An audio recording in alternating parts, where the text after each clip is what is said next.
अनि तपाईँहरूको घरमा आइपुग्ने भनेको बक्स प्याक फायर एक्सटिङ्ग्युसर हो। त्यसलाई फर्स्ट अफ अल हामीले ओपन गर्नुपर्ने हुन्छ। You can use screw driver या तपाईँहरूले सिजर पनि युज गर्न सक्नुहुन्छ है। तपाईँसँग जे एभाइलेबल छ युज गर्नुहोस्। मजाले कट गर्नुहोस्। सो कट गरिसके पछाडि तपाईँहरूले यसरी पाउनुहुन्छ। यो चाहिँ तपाईँको काम नलाग्ने कुरा, यो तपाईँको टाउको बचाउनले दिएको हुन्छ। यो हाम्रो एक्सटिङ्ग्युसरको वाल स्ट्यान्ड भयो। त्यस पछाडि यो हाम्रो एक्सटिङ्ग्युसरको पाइप भयो। एन्ड द लास्ट तपाईँले हेर्न सक्नुहुन्छ बक्समा एक्सटिङ्ग्युसर हुन्छ है। यति तपाईँले बक्समा पाउने कुरा भयो। अब यसलाई त्यसपछि हामीले फिट गर्नुपर्ने हुन्छ। सबभन्दा पहिला फिट गर्दा हामीले पाइपलाई सिम्पली हातले नै यहाँ हेर्नु त हातले मजाले घुमाएर टाइट गरे हुन्छ। जतिसम्म टाइट हुन्छ टाइट गर्नु होला। त्यो टाइट गरिसके पछाडि यो पाइप चाहिँ यहाँ आउने हुन्छ। तपाईँहरूले अब घरमा आइसके पछाडि हेर्नुपर्ने कुरा भनेको सुरुमा मिटर चेक गर्नु होला। मिटर ग्रिनमा छ कि छैन। तल भयो नि फरक भएन, माथि भयो नि फरक भएन, ग्रिनमा चाहिँ हुनु पर्यो। यो चाहिँ तपाईँको एक्सटिङ्ग्युसरको लाइफ नभएर यो एक्सटिङ्ग्युसरभित्र जुन केमिकल हुन्छ नि त्यो केमिकल बाहिर फाल्नलाई तपाईँको जुन ग्यासभित्र राखेको हुन्छ त्यो ग्यासले इन्डिकेट गरे हो यो मिटरले। तपाईँहरूलाई एक्सटिङ्ग्युसर तपाईँको ह्याङ गर्नलाई तपाईँले अघि नै हेर्नु भएको थियो वाल स्ट्यान्ड एक्सटिङ्ग्युसरको। सो यसलाई तपाईँले सिम्पली ड्रिल गरेर नि हाल्न सक्नुभयो। त्यस पछाडि तपाईँले ढलान किल्ला नि युज गर्न सक्नुभयो। यहाँ हेर्नु त हामीले ड्रिल गर्नलाई चाहिने पार्ट भनेको तपाईँको हामीलाई स्क्रुपहरू भयो, तपाईँको त्यस पछाडि ग्रिपहरू भयो, ड्रिल मेसिन भयो, ह्याम्बर भयो, तपाईँको स्क्रु ड्राइभर भयो। अर्को भनेको हामीले सिम्पली इफ तपाईँसँग ड्रिल मेसिन एभाइलेबल छैन भने त्यो खण्डमा तपाईँले 1.5 इन्चीको ढलान किल्ला युज गर्न सक्नुहुन्छ।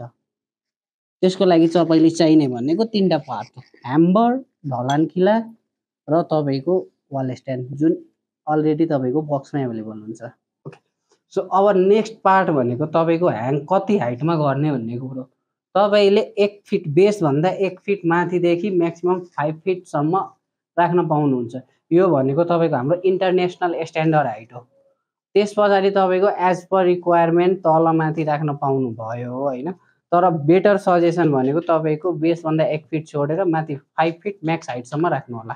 अब 5 फिट हाइट भनेको नर्मली तपाईँको यति आउन जान्छ होइन।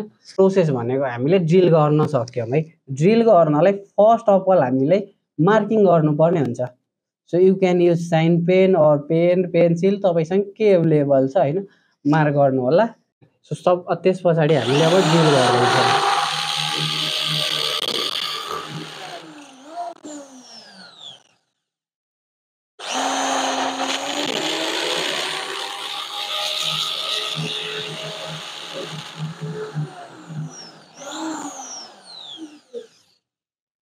अब हामीले सिम्पली अब यो ग्रिप चाहिँ हालिदिनु पर्यो फर्स्टमा। नेक्स्ट पार्ट भनेको अब हामीले स्क्रुप कस्ने हो। हामीलाई चाहिने स्क्रुप भनेको 1.1 इन्ची, 1.25 इन्ची या 1.5 इन्ची जुन भयो नि हुन्छ।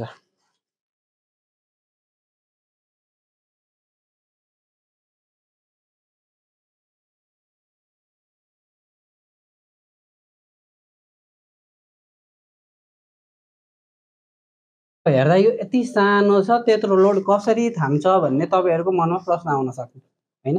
तपाईँले मजाले हेर्नुहोस् त कति हेभी हुँदो रहेछ, मजाले लोड थाम्दो रहेछ। मैले यति तल तन्काउँदा पनि यसलाई केही भएन। अब तपाईँहरूले ह्याङ गर्ने बेला विचार गर्नुपर्ने कुरा भनेको हामीले यहाँ 2टा हेरिरहेछौँ पाल होइन। कहिले झुक्केर पनि यो माथिकोमा ह्याङ गर्न मिल्दैन। यसको बेसमा यो जुन सानो पाल हेरिराख्नु भएको छ नि तपाईँहरूले, यहाँ ह्याङ गर्नुपर्ने हुन्छ। सो अब म ह्याङ गरेर हेराउँदैछु तपाईँहरूलाई। हेर्न सक्नुभयो।